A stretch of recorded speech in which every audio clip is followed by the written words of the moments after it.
जी दोस्तों, welcome to my channel जिसका नाम है चाय पियो और सीखो।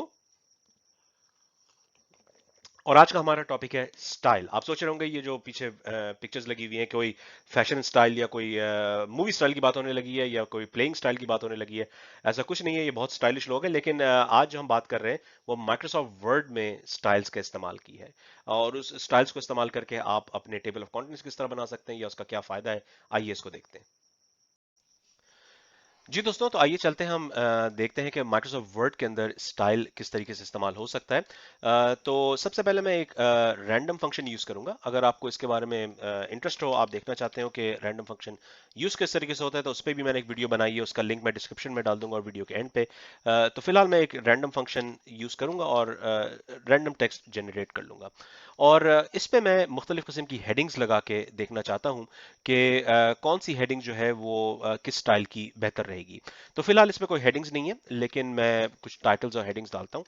सो फॉर एग्जांपल मैं यहाँ पे डालता हूँ कि टेस्ट टाइटल। अब फिलहाल सारे के सारे फॉन्ट जो हैं वो एक ही तरीके के हैं, लेकिन मैं इसका फॉन्ट चेंज कर सकता हूँ। मैं टेस्ट टाइटल को सेलेक्ट करके यहाँ पे आपको होम टैब के अंदर आपको एक स्टाइल्स का सेक्शन नजर आएगा और उसके अंदर आपको बहुत सारे स्टाइल्स नजर आएंगे। तो मैं टेस्ट टाइटल जो मैंने लिखा हुआ है, पूरे डॉक्यूमेंट की हेडिंग है, इस पर मैं टाइटल स्टाइल लगा सकता हूँ। तो ये एक मैंने स्टाइल लगा दिया कि इस पूरे डॉक्यूमेंट का टाइटल ये है। और ये चीज़ मैं फॉर्मेटिंग के जरिए भी कर सकता था, लेकिन टाइटल के जरिए करने से आसानी ये है कि फॉर्मेटिंग एग्जैक्टली सेम रहेगी।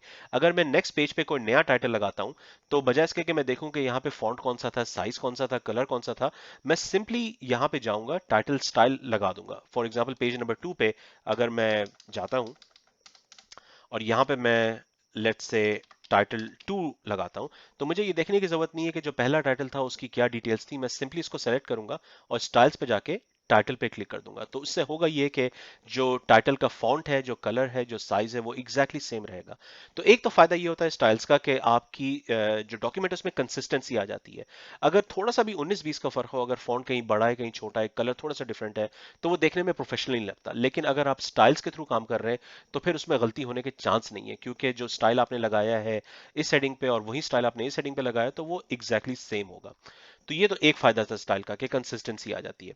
अब हम इस तरह करते हैं कि हेडिंग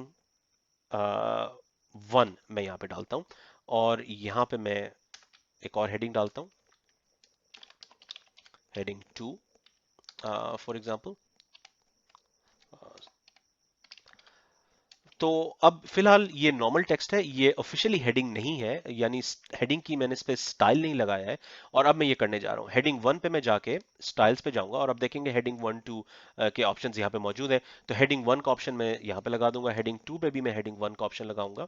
अच्छा, यहाँ थोड़ा सा कंफ्यूजन शायद आपको आ रही हो, चले मैं इसको नाम चेंज कर देता हूँ, हेडिंग ए और बी कर देता हूँ। क्योंकि 1 और 2 से मुराद जो है वो हेडिंग के लेवल है कि ये किस लेवल की हेडिंग है, क्या ये फर्स्ट लेवल की हेडिंग है या सेकंड लेवल की हेडिंग है। तो हेडिंग ए जो है वो लेवल 1 की हेडिंग है और हेडिंग बी भी जो है वो लेवल 1 की हेडिंग है। तो ये दोनों एक ही लेवल पे हैं। और लेवल्स इसलिए होते हैं कि बाज़ दफ़ा सब हेडिंग्स भी आपके पास होती हैं। तो फॉर एग्जांपल मैं यहाँ पे अगर जाता हूँ और यहाँ पे टाइप करता हूँ हेडिंग लेट्स से A-1, और इसके नीचे भी मैं कुछ ऐसे ही रैंडम सा टेक्स्ट लिख देता हूं। तो हेडिंग A-1 फॉर एग्जांपल, अगर मैं चाहता हूं कि ये सेकंड लेवल की हेडिंग हो, ऑफिशियली ये सेकंड लेवल की हेडिंग हो, तो मैं इसको हेडिंग 2 पे जाके क्लिक कर सकता हूं। तो इस तरीके से ये एक सेकंड लेवल हेडिंग आ गई। और हेडिंग्स इस्तेमाल करने से फायदा ये होता है कि आप टेबल ऑफ कंटेंट्स बहुत आसानी से बना सकते हैं। उस पर भी मैं मजीद एक वीडियो बनाऊंगा उसके क्या ऑप्शन होते हैं। बट वेरी क्विकली अगर मैं टेबल ऑफ कंटेंट्स बनाना चाहूँ तो सिंपली मैं रेफरेंस में जाके टेबल ऑफ कंटेंट्स दबा के कोई भी स्टाइल चूज कर लूं और आप ये देखेंगे, सॉरी मुझे ये शुरू में करना चाहिए था, तो मैं बिल्कुल टॉप पे लगा के टेबल ऑफ कंटेंट्स डालता हूं। तो रेफरेंसेस, टेबल ऑफ कंटेंट्स, और आप ये देखेंगे कि इसने हेडिंग ए उठा लिया है जो कि पेज नंबर 1 पे है, हेडिंग A-1 भी उठा लिया है जो पेज नंबर 1 पे, और हेडिंग बी भी उठा लिया है जो पेज नंबर 1 पे।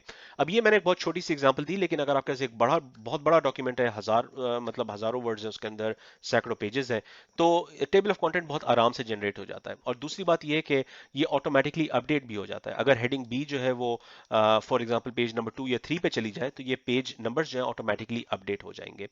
तो ये फायदा होता है हेडिंग्स लगाने का, क्योंकि उससे आप टेबल ऑफ कंटेंट्स बना सकते हैं। नंबर 2, उससे आपके काम में कंसिस्टेंसी आ जाती है। और नंबर 3, आप उसको एक ही तरीके से चेंज भी कर सकते हैं। फॉर एग्जांपल मैं अगर जाऊं और मैं हेडिंग 1 को चेंज करना चाहूँ, हेडिंग 1 जो है वो फिलहाल ब्लू कलर की है, एक खास कलर का इसका फॉन्ट है, मैं इसको जाके चेंज भी कर सकता हूँ। फॉर एग्जांपल मैं इसको राइट क्लिक करूंगा हेडिंग वन को, तो यहाँ पे एक ऑप्शन आ जाएगा मॉडिफाई, और मॉडिफाई में जाके मैं इसका कलर फॉर एग्जांपल ऑरेंज कर सकता हूँ। तो हेडिंग वन को मैंने चेंज कर दिया ऑरेंज, क्लिक ओके किया। नोटिस के हेडिंग ए और हेडिंग बी दोनों के दोनों ऑरेंज हो गए। वो इस वजह से कि ये दोनों ऑफिशियली हेडिंग वन के तौर पे डिफाइंड थे। तो हेडिंग वन जहां जहां पे भी इस्तेमाल होगा स्टाइल, और अगर आप हेडिंग वन को जाके मॉडिफाई कर देंगे तो वो सारी की सारी हेडिंग्स एक साथ चेंज हो जाएंगी। तो अगेन आपको बारी बारी चेंज करने की जरूरत नहीं आएगी, बहुत एफिशिएंट तरीके से ये काम आप कर सकते हैं, क्योंकि आपने हेडिंग के स्टाइल को ही चेंज कर दिया। मैं इसको दोबारा जाके ब्लू चूज करता हूं यहाँ पे, और अब आप देखेंगे हेडिंग ए और हेडिंग बी दोनों के दोनों ब्लू कलर के हो गए। तो इस तरीके से आपका काम बहुत एफिशिएंट हो जाता है। अगर आप वर्ड डॉक्यूमेंट पे बहुत ज्यादा काम करते हैं और बहुत बड़े बड़े डॉक्यूमेंट्स पे आप काम करते हैं, लेट्स से 20 40 50 100 पेजेस आप काम कर रहे हैं, तो उसमें हेडिंग्स के जरिए आप काम को कंसिस्टेंट बना सकते हैं और एफिशिएंट तरीके से उसमें आप चेंजेस ला सकते हैं। तो ये था एक छोटा सा लेसन हेडिंग्स के बारे में, स्टाइल्स के बारे में खासतौर पे। इसमें मैंने रैंडम का भी थोड़ा सा जिक्र किया, उसका लिंक मैं वीडियो के एंड पे डाल दूंगा। चैनल को जरूर सब्सक्राइब करें, चैनल के आइकन को क्लिक करके, और मैं प्लेलिस्ट भी डाल दूंगा माइक्रोसॉफ्ट वर्ड की मजीद वीडियोस अगर आपको देखनी हो तो प्लेलिस्ट पे क्लिक करके देखें। जो चीज़ पसंद आई हो या ना पसंद आई हो उसका कमेंट्स में ज़रूर जिक्र करें, और ज़रूर बताएं कि आपको किस तरह की वीडियोस देखनी है और कौन कौन से टॉपिक्स आपको कवर कराने। मेरी कोशिश होगी कि उन टॉपिक्स को जल्द से जल्द कवर करूं। ये था आज का लेसन, मिलते हैं अगले लेसन में। शुक्रिया।